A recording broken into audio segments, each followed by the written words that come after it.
दोस्तों, तेजी से भागती दौड़ती हमारी जिंदगी में शायद ही कोई ऐसा व्यक्ति हो जिसके जीवन में संघर्ष ना हो।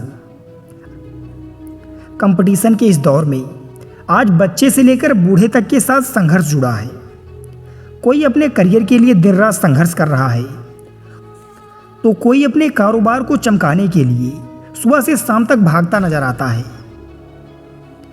वैसे तो हर आदमी में तरक्की करने के लिए एक चाह होती है और वह जीवन में कुछ बड़ा पाने की आस में अपनी पूरी ताकत अपने काम में झोंक देता है, लेकिन कई बार किस्मत उसका साथ नहीं देती है और उसे मनचाही सफलता पाने के लिए दिन रात संघर्ष करना पड़ता है। सुबह से लेकर शाम तक प्रयास करने के बाद भी जब व्यक्ति को मनचाही सफलता ना मिले तो व्यक्ति को अक्सर निराशा होती है और यही निराशा व्यक्ति की संघर्ष करने की क्षमता को दबाती है। कई लोग इस कठिन परिस्थितियों में अपना रास्ता बदल लेते हैं, तो कुछ तमाम कठिनाइयों के बाद भी अपने लक्ष्य को पाने के लिए डटे रहते हैं।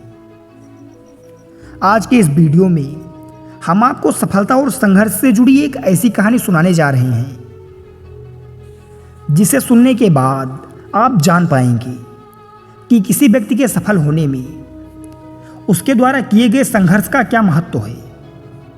आज के इस वीडियो में मैं आपको एक मूर्तिकार और दो पत्थर की कहानी सुनाऊंगा और वीडियो के अंत में हम इस कहानी के सार का भी विश्लेषण करेंगे। आप इस कहानी में खो जाएं, उससे पहले चैनल को सब्सक्राइब जरूर कर लें, क्योंकि हम ऐसे ही प्रेरणादायक वीडियो आपके लिए लाते रहते हैं। एक बार की बात है, एक युवा मूर्तिकार एक जंगल से जा रहा था। जंगल में चलते हुए उसे एक बड़ा सा पत्थर दिखता है। उस पत्थर को देखकर उसके मन में अचानक से ख्याल आता है कि क्यों ना इस पत्थर से भगवान की एक मूर्ति बनाई जाए। उस आदमी ने अभी अभी मूर्ति बनाना सीखा था। वह बहुत उत्सुक था मूर्ति बनाने के लिए। उस व्यक्ति को जब भी कोई अच्छा सा और बड़ा सा पत्थर दिखता, वो उससे मूर्ति बनाने के बारे में सोचने लगता। उस आदमी ने अपने बैग से छेनी हथौड़ी निकाली और उस पत्थर के पास मूर्ति बनाने के लिए बैठ गया। उसने जैसे ही उस पत्थर पर छेनी हथौड़ी चलाई, उस पत्थर से आवाज आई, मुझे बहुत दर्द हो रहा है। वह व्यक्ति यह आवाज सुनकर अचंभित हो गया। उसने दोबारा फिर छेनी हथौड़ी से पत्थर पर प्रहार किया, तो फिर से पत्थर से आवाज आई कि मुझे दर्द हो रहा है। अब वह मूर्तिकार घबरा गया और अपना सामान उठाकर वहां से चला गया और उस पत्थर को वहीं छोड़ दिया। थोड़ा आगे जाने के बाद उसे एक और बड़ा सा पत्थर मिला। उसने फिर से पत्थर की मूर्ति बनाने के बारे में सोचा और अपना सामान निकालकर उस पत्थर पर वार करने लगा। उस पत्थर को भी दर्द हो रहा था, लेकिन वो पत्थर बड़ी खामोशी से दर्द को सहता रहा और शांत रहा। थोड़ी देर के बाद उस मूर्ति बनाने वाले ने उस पत्थर को एक मूर्ति के रूप में बदल दिया। मूर्ति बनने के बाद वो उसे वहीं छोड़कर आगे चला गया।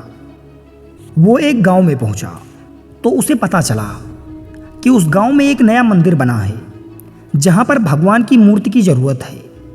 उसने उस गांव के लोगों से कहा कि मैंने अभी अभी जंगल में भगवान की एक खूबसूरत मूर्ति बनाई है। तुम लोग जंगल में जाओ और वहां से उस मूर्ति को लाकर इस मंदिर में स्थापित कर दो। उन गांव वालों ने ऐसा ही किया। गांव के लोगों ने जंगल से वह मूर्ति लाई और उसे मंदिर में स्थापित कर दिया। मूर्ति रखने के बाद गांव के एक आदमी ने कहा कि मूर्ति का इंतजाम तो हो गया, लेकिन अब नारियल फोड़ने के लिए एक बड़े से पत्थर की जरूरत है। तभी उस मूर्तिकार ने कहा कि तुमने जंगल में जहां से मूर्ति लाई उसी रास्ते में थोड़ा आगे जाओगी तो वहां पर एक बड़ा सा पत्थर मिल जाएगा। गांव के लोगों ने उस पत्थर को लाकर मंदिर में नारियल फोड़ने के लिए रख दिया। एक दिन रात के समय वो मूर्ति और पत्थर आपस में बात कर रहे थे। पत्थर ने मूर्ति से कहा कि तू कितना खुश है, तेरी लोग पूजा करते हैं, तुझे सजाते हैं, तुझ में आस्था रखते हैं और मुझ पर तो नारियल फोड़ते हैं। मुझे नारियल की वजह से बहुत दर्द होता है। तभी मूर्ति उस पत्थर से बोली, अगर उस दिन तू उस मूर्ति बनाने वाले का वार सहन कर लेता तो आज मेरी जगह तू होता और तेरी जगह मैं। लेकिन तूने तो वार सहन नहीं किया, इसीलिए तुझ पर लोग नारियल फोड़ते हैं और मेरी पूजा करते हैं। दोस्तों, जिंदगी जीना आसान नहीं होता, बिना संघर्ष के कोई महान नहीं होता। जब तक ना पड़े हथौड़ी की चोट तो कोई पत्थर भी भगवान नहीं होता। इसीलिए जब भी लगे कि तुम्हारे जीवन में परेशानियां खत्म होने का नाम नहीं ले रही हो तो यह बात याद कर लेना कि तुम सफलता से कुछ ही दूर पर हो। ध्यान रहे, संघर्ष जीवन का वह मूल मंत्र है जिसका अनुभव हर व्यक्ति करता है।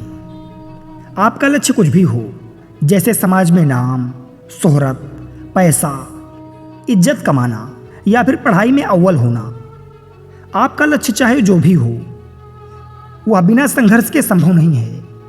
संघर्ष जीवन में उतार चढ़ाव का अनुभव कराता है, अच्छे बुरे का ज्ञान कराता है, हमें हर समय सक्रिय रहना सिखाता है, जिससे प्रेरित होकर अपने लक्ष्य के प्रति समर्पित होते हैं और लक्ष्य की प्राप्ति भी करते हैं। दोस्तों, जीवन संघर्ष का दूसरा नाम है। एक बात हमेशा याद रखिए, अपनी मंजिल का आधा रास्ता तय करने के बाद पीछे ना देखिए, बल्कि बाकी की आधी दूरी तय करें। बीच रास्ते से लौटने का कोई फायदा नहीं, क्योंकि लौटने के बाद आपको उतनी ही दूरी तय करनी पड़ेगी जितनी दूरी तय करने पर आप लक्ष्य तक पहुंच सकते हो। दोस्तों, उम्मीद करते हैं कहानी आपको पसंद आई होगी और इसे सुनने के बाद आपके जीवन में कुछ सकारात्मक बदलाव अवश्य आए होंगे। धन्यवाद।